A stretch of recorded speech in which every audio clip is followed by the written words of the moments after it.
আসসালামু আলাইকুম। কেমন আছেন সবাই? আজকে আপনাদেরকে যে বিষয়টা নিয়ে বলবো, এটার সাথে আপনারা অনেকেই একমত হবেন না। আমি জানি। আপনারা থাম্বনেইলে অবশ্যই দেখেছেন। বাংলাদেশের প্রেক্ষাপটে কোন সরকারি চাকরিটি সবচেয়ে ভালো? আমি ১ম এই বলে নেই, এটা সম্পূর্ণ আমার ব্যক্তিগত মতামত। তবে আপনি আমার সাথে একমত নাও হতে পারেন। দেখুন, সরকারি চাকরি যদি আমরা বলি, সবচেয়ে ভালো সরকারি চাকরি মূলত ৩ টি বিষয় বিবেচনায় আসবে। ১, আর্থিক সুযোগ-সুবিধা। অবশ্যই আমি বৈধ সুযোগ-সুবিধার কথা বলছি। ২, আপনার লজিস্টিক সাপোর্ট, অর্থাৎ আপনার অধীনস্থ কর্মচারী, আপনার সাপোর্টিং স্টাফ, আপনাকে একা কাজ করতে হয় কিনা, আপনার সারাউন্ডিংস এ যেই লোকগুলো থাকে, তারা আপনাকে পর্যাপ্ত সাহায্য করে কিনা বা সেই সাহায্য করার লোক থাকে কিনা, এটা ২। এবং ৩, আপনার লিভিং স্ট্যান্ডার্ড এবং সমাজের সম্মান। এই ৩ টা বিষয় যদি বিবেচনায় আনি, আপনারা দেখতে পারেন বাংলাদেশের প্রেক্ষাপটে সরকারি চাকরিতে বিসিএস এর মূল্য মানুষের দৃষ্টিতে অনেক বেশি এবং হওয়াটাই খুব স্বাভাবিক। কারণ অনেক সাধনা করে মানুষ বিসিএস ক্যাডার হয়।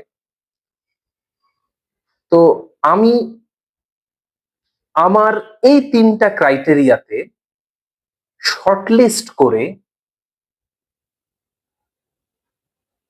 ৩ টা চাকরিকে টপে রাখছি। আপনি আমার সাথে একমত নাও হতে পারেন। কি সেই ৩ টা চাকরি?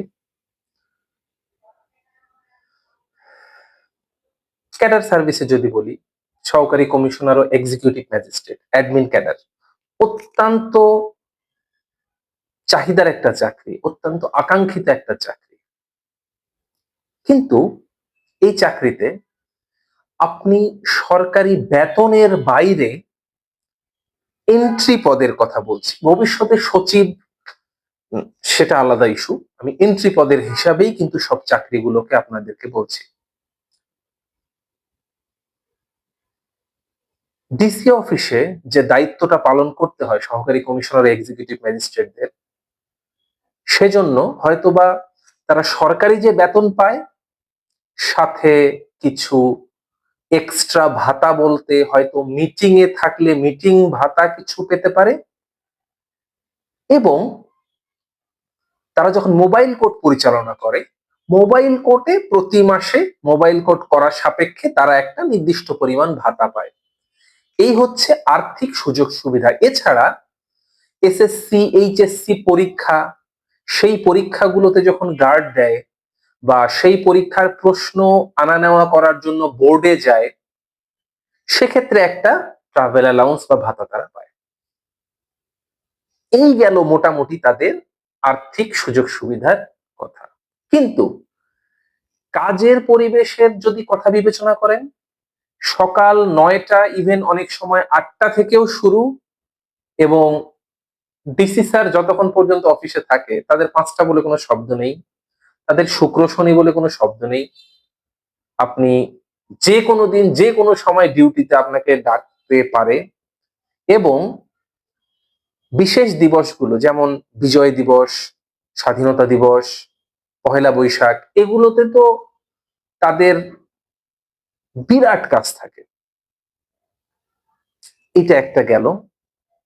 ফরেন সার্ভিসের কথা যদি আমি বলি, ফরেন অ্যাফেয়ার্স ক্যাডার। আপনার ১ম পোস্টিং হয়তো বাংলাদেশে হবে। ১ বছরের ট্রেনিং হবে।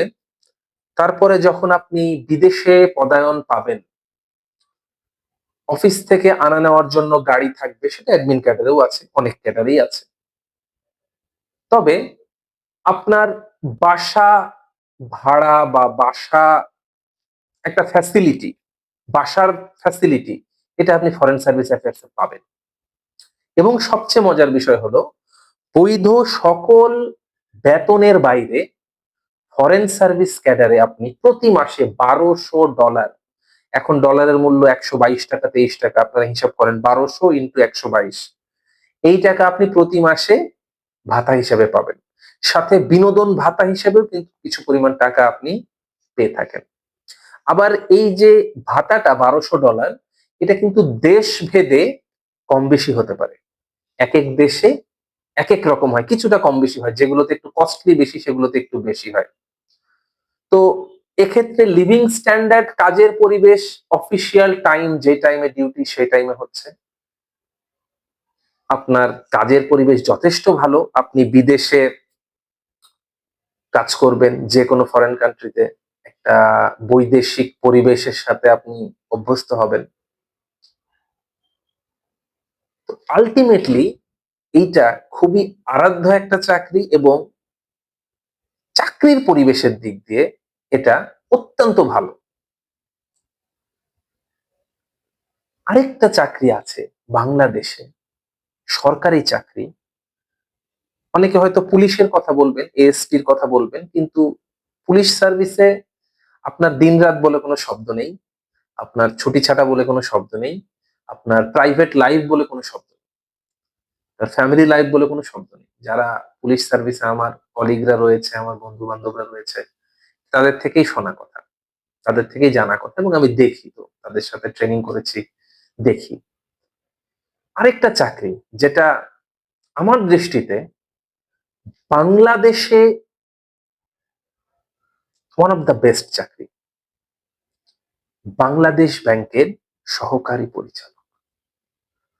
আপনারা জানেন না, এটাতে অনেকেই জানেন না কত সুযোগ সুবিধা রয়েছে। প্রতি বছর আপনি বেতনের বাইরে আপনার 5টা বা 6টা বেসিক, ধরেন আপনি যদি জয়েন করেন 22,000 টাকা স্কেলে, আপনি 6টা বেসিক, মানে 6 × 22, 6 × 2 = 12, 1,20,000, আর হচ্ছে 6 × 2 = 12, 1,32,000 টাকা প্রতি বছর শুধু ইনসেন্টিভ হিসাবে পাবেন। অন্যান্য বোনাস, ট্রেনিং, অ্যালাউন্স তো আছেই। ওভারটাইম ভাতা পাবেন। 5টা পর্যন্ত আপনার অফিস, আপনি যদি 5টার পরে 1 ঘন্টা থাকেন, আপনার দৈনিক যেই বেতনটা হয় সেটা দ্বিগুণ ওই সময় আপনি পাবেন।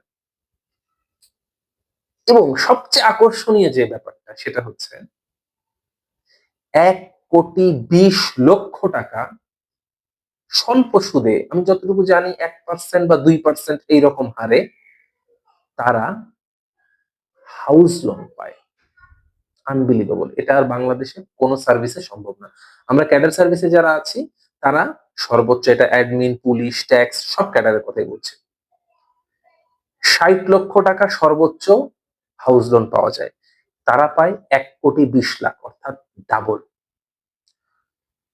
কোন ক্যাডার সার্ভিসে এন্ট্রি পদে গাড়ি লোন পাওয়া যায় না।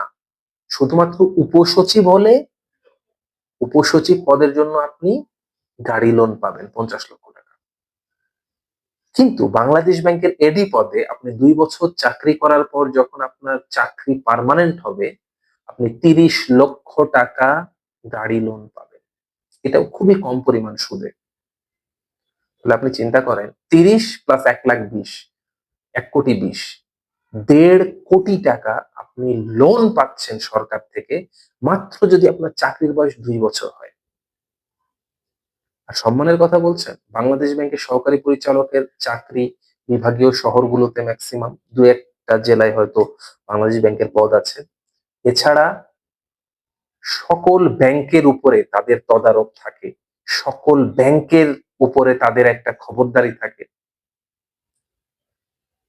এবং আর্থিক দিক দিয়ে সবচেয়ে ভালো তারাই থাকে। তো আমি সামারি যদি করতে চাই, আমি বলবো এই 3টা চাকরিকে আমার বাংলাদেশের প্রেক্ষাপটে সবচেয়ে ভালো চাকরি মনে হয় সরকারি চাকরির দিক দিয়ে। তবে যদি আপনি দেশে থাকতে চান, সবচেয়ে ভালো চাকরি আমার মতে বাংলাদেশ ব্যাংকের সহকারী পরিচালক। আপনারা আমার সাথে একমত নাও হতে পারেন। একমত না হলেও আপনারা কমেন্টে লিখুন যে আপনারা কোনটাকে সবচেয়ে ভালো চাকরি মনে করেন। আর যদি একমত হন সেটাও আমাকে জানান।